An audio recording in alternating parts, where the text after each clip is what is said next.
Anything else? I really appreciate your attention tonight and your time tonight. And again, it's Bill Campbell, and I'm running for Secretary of State. Campbell like the soup, and that helps you remember it in November. I do have some push cards here with the contact information. If you want to get in touch with me, if you have later questions, feel free to do that. And thank you very much for having me tonight.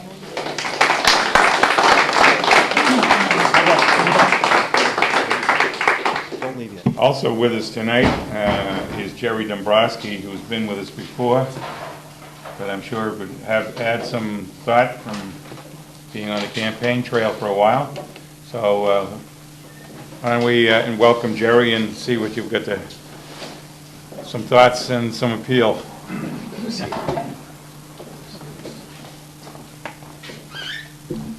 By the way, also from Woburn. Something in the water. Yeah, there is, but they don't drink it. I get mine bottled. Hello, I'm Gerry Dembrowski, and I'm running for the U.S. House of Representatives against Ed Markey.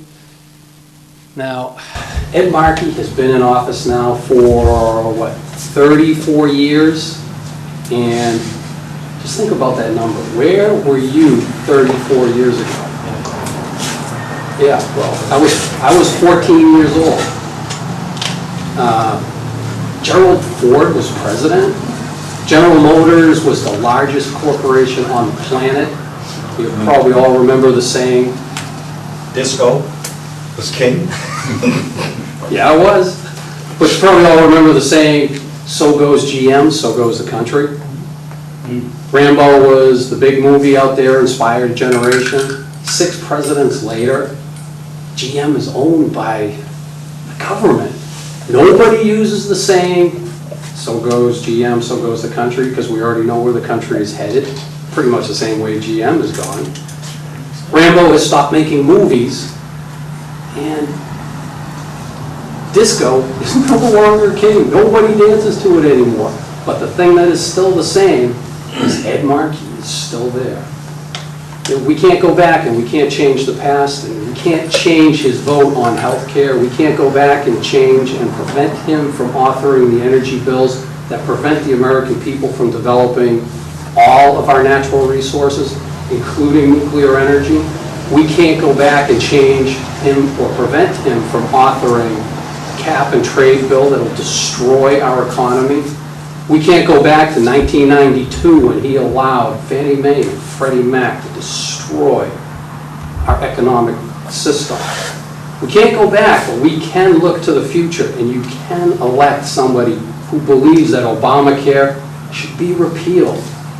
We can look to the future and elect somebody who says, you know what?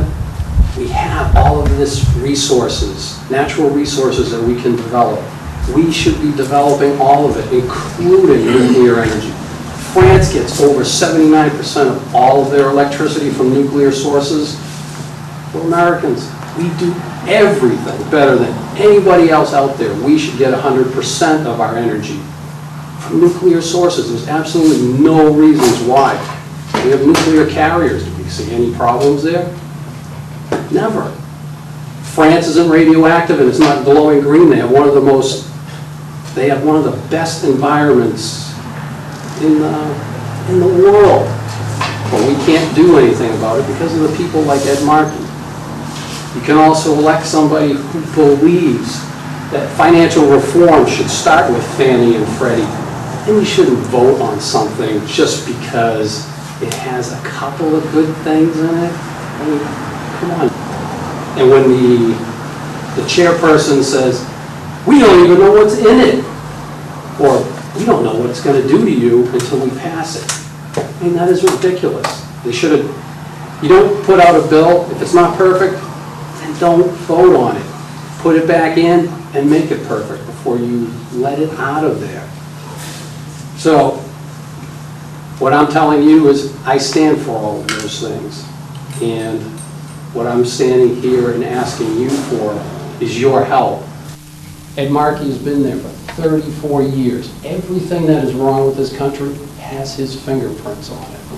The only way we're going to stop it, and this is a pivotal election coming up in 2010. Personally, I believe if we don't do something now, We have the tendencies to watch the greatest country on the planet slip away.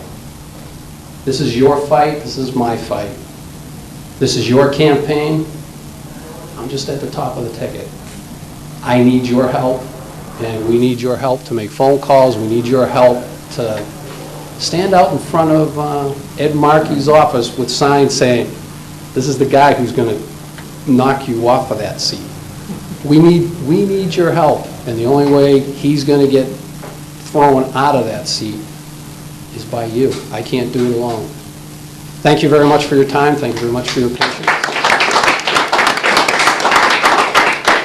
Does anybody have any questions? Yeah, when you debate him, make sure you're a very nice-looking candidate. And he looks like he's ready to be at Oak Grove. But I remember 34 years ago, he was going to straighten out our cable bill. Everyone in this room knows what the cable bill looks like right now. My cable bill looks exactly like Down in yours. Medford Square, outside of his office, it's got those lights that go chirp, chirp.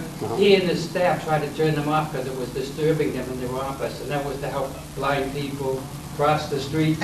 He tried to turn those lights off, just like Gerry tried to move the fire hydrant. So I hope you push him for the debates. Make sure, because you'll do great, against that dinosaur. Yeah. So I think you're a great-looking candidate. Well, thank you very much. We'll do our best to get him sitting Get behind him, that push desk. him. Absolutely. Where is your office? Woburn, 42 Wyman Street. 42 Wyman Street? Yeah. Remember, every time you dial 10 digits to call your next door neighbor, that's because of Markey, this stupid reorganization of area codes. That's his name is all over that. Oh, yeah, absolutely. Ridiculous. Call your next door neighbor, you have to dial 10 digits. Oh, I know a woman who, right across the street, her daughter down right around here, another son of a wife. She had to dial 10 numbers. Oh, her daughter. You have to dial 10 numbers to dial your next door neighbor. Well, It's any, Markey. any more questions? I like, not a question, but an observation, if I may. I like how you talked about all that stuff about, we can't go back to this, we can't go back to that. One of the things these people are doing, like Ed Markey, is they've developed a crisis mentality where they're not even reading the bill, just passing. I hope you say, let's get past the crisis mentality and read the bill so we know what's going on. But I agree with him. I think you're a great looking candidate. Thank you. I'm come up to your office. Yeah. Well, you never let a good crisis go to waste. Where have I read that right? Thank you, Gerry.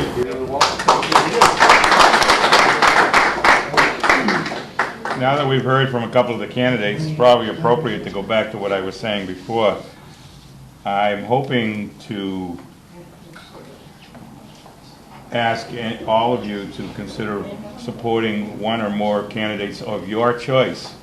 One of the comments made by one of the persons running against me was the question of whether or not I was supporting all of the Republican candidates. And as I said before, there's 147 running for the legislature, and I'm just trying to support our Senate candidate, Dave Carbonali, and certainly our congressional candidate, because of both bodies have been in the news lately, whether you're for gambling or for financial reform. We realize that sometimes one person in the legislative bodies can make a difference. Whether we like how they're voting or not is another matter, but we come to realize that the executive doesn't always have their say, a president or governor. It's important that we consider the legislative bodies. However, if you are a supporter of a constitutional office or more, I support your support, because unlike some chairs in some communities, and a few of my colleagues on state committee, I've never pressured one of you, and never will. You make your choice. We're all adults. It's not my place to turn around and say, you have to support this one, or I'll never speak to you again, or I won't invite you to my pool party. I think that's rude and it's sad. I think this party isn't big enough that we can afford to insult people to make a choice of what's convenient and which candidate or candidates appeal to them. And you might pick one from every category, a statewide campaign, a congressional campaign and a legislative campaign, if that's what you want to do. But in any case, you certainly, if you can make efforts on your own to reach any of the candidates. We do have them. If you've looked at your electronic newsletter, we do have most of the candidates' contact information